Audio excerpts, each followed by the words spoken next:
only went to a year and a half of high school. Well, I started on the farms as a kid, anywhere from 15 on. National Grape Corporation in 1937 that had a building right here in Brockton, which was bought out by Welch. One day I asked the foreman, my boss, Murph, I need a raise. I was making 25 cents an hour. I only wanted a nickel. You can't do it, Ange. I says, okay. The next day, I went to Buffalo, went to the post office building over there on Washington and Swan, and joined the Navy. And that was in 1941, after Pearl Harbor. And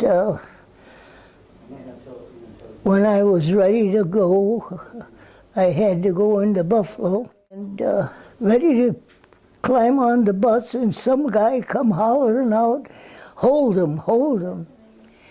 We wondered what the heck happened. Well, we had a pretty good guest, Eleanor Roosevelt, and the president of Argentina wanted to view us. So we had to stand to attention, and I could almost reach out and touch Eleanor. That's how close she was. And after that, we were taken back to the terminal, and from there, we went to Providence, Rhode Island. In the fourth week, I was on my way to Boston to help put a ship into commission. The ship was a new type of destroyer of the FLETCHER class. That's the name of my ship, the O'Bannon. As a third-class petty officer, I was a boatswain mate. I had deck duty, like repairing the ship or cleaning the ship or just taking care of the ship. While we're on their way, I was a pointer on one of the 5-inch guns. The pointer just brought the gun around this way, but then they had the elevator on the other side that ran the gun up and down this way. Our first engagement, which is going to be an anniversary in just 12 more days, was November the 13th of 1942 under Rear Admiral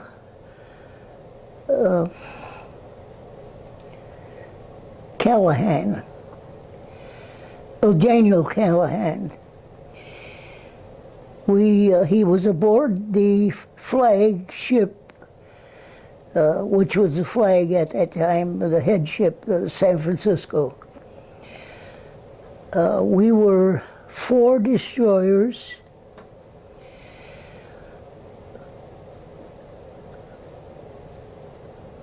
5 cruisers, and 4 more destroyers in line. When you're in battle, you're in line. So what they called a T formation, that you could, if you can catch the Japanese in this type, you got all these guns firing at them. So we got into the T formation, was able to do some damage, but I saw 2 destroyers.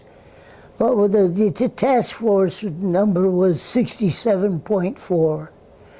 Task Force 67.4, headed by Admiral Callahan. By the way, I used to be suspicious about Friday the 13th. That battle took place Friday the 13th. And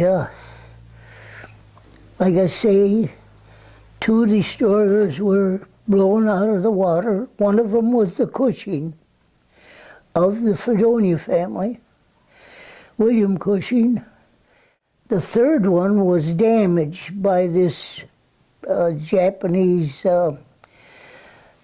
battle wagon, the Hiei. It was a 14-inch gun. Every one of the shells, the reason why we didn't get hit is like I told you, we were within 1,500 yards of the Jap fleet.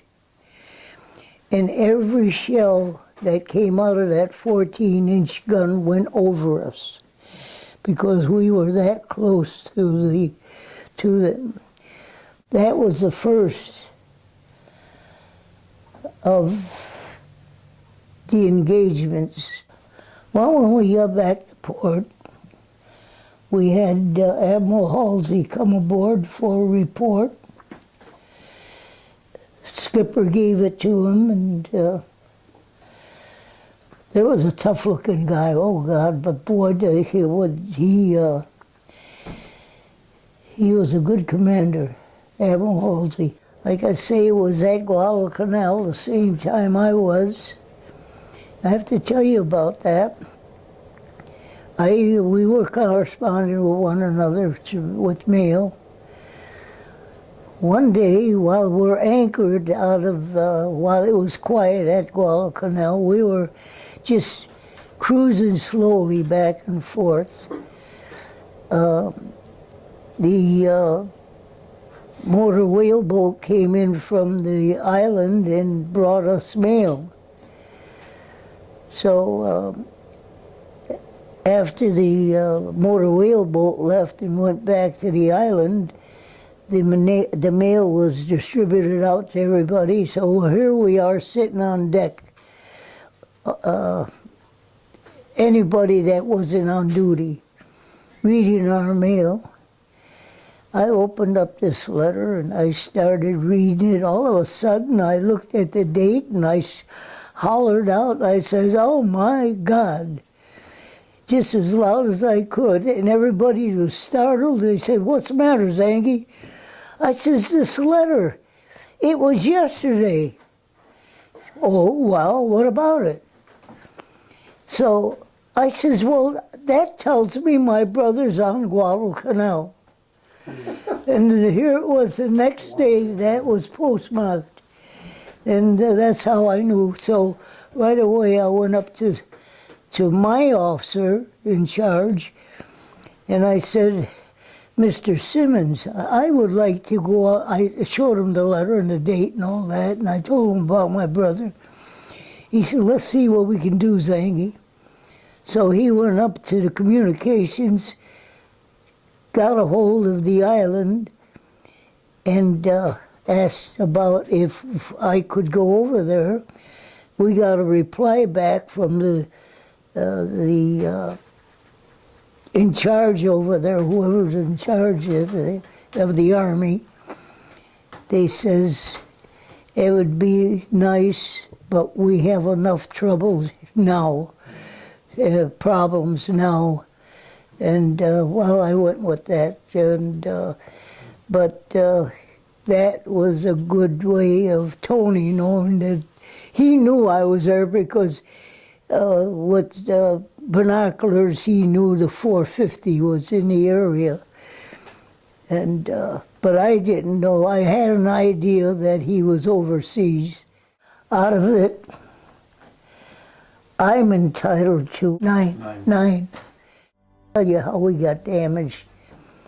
The last battleship, the last battle that we were in, were 3 destroyers: the Selfridge, the Chevalier, and the O'Bannon, in that order. against 9 Japanese destroyers. It was a night battle. All of them were actually night battles. The Salvage took a torpedo. The Chevalier took a torpedo. The Chevalier was the same type of ship that the O'Bannon was. In fact, the Chevalier was the 451 and we were the 450. And we were in line with one another, doing about 35 to 40 knots. And when the Chevalier took the torpedo, she almost stopped dead in the water because her engine room was hit. And we had to avoid cutting it in half. We had to steer to starboard. If we hadn't have done that, we'd have did more damage to our ship than we really did. But we hit it, glanced the side of it, and we lost about 25 or 30 foot of our bow when we hit the Chevalier. We went back into Noumea, which was on the Florida island of the Solomon Islands, which was like a repair base and supply base and all that. On April 5th, 1943, returning from a night of shelling Japanese shore installations deep in New Georgia area of the Solomon Islands, our destroyer, the O'Bannon, as part of this force, picked up radar contact that turned out to be a large Japanese submarine cruising on the surface and apparently unaware of our presence. The Japanese lookouts undoubtedly were fast asleep. We approached rapidly and were preparing to ram the sub. Our captain and other officers on the bridge were trying to identify the type of sub and decided at the last minute that it could be a mine layer. Not wanting to blow up ourselves along with the sub, the decision was made that ramming was not a wise move. At the last moment, the rudder was swung hard to avoid a collision, and we found ourselves in a rather embarrassing situation as we sailed alongside of the Japanese submarine. On the board the sub, the Japanese sailors wearing dark shorts and dinky blue hats were sleeping on the deck. It would be considered a rude awakening. They sat up to see an American destroyer sailing alongside. I'm visualizing this. This is unbelievable. Were you part of that? Yes. Could you explain that? Yes. It's true of what you heard or whatever you got. We, one time, it was at night, we were out there just cruising slowly, patrolling. A Jap sub came up to, oh God, what do they call it, Jim, for air? Service. Recharge the battery. Yeah, that and things like that. They did not know we were there. And they were at a distance where when you threw something, you can hit the target. Some of the boys, I didn't do it because I was at my station. So you initially, though, you were coming in to possibly ram them, weren't you? Yes. Yeah. And there was this potato bin out there where they had the potatoes stored. The guys just put those potatoes up, started tossing them, while the Japs, they finally knew that we were there.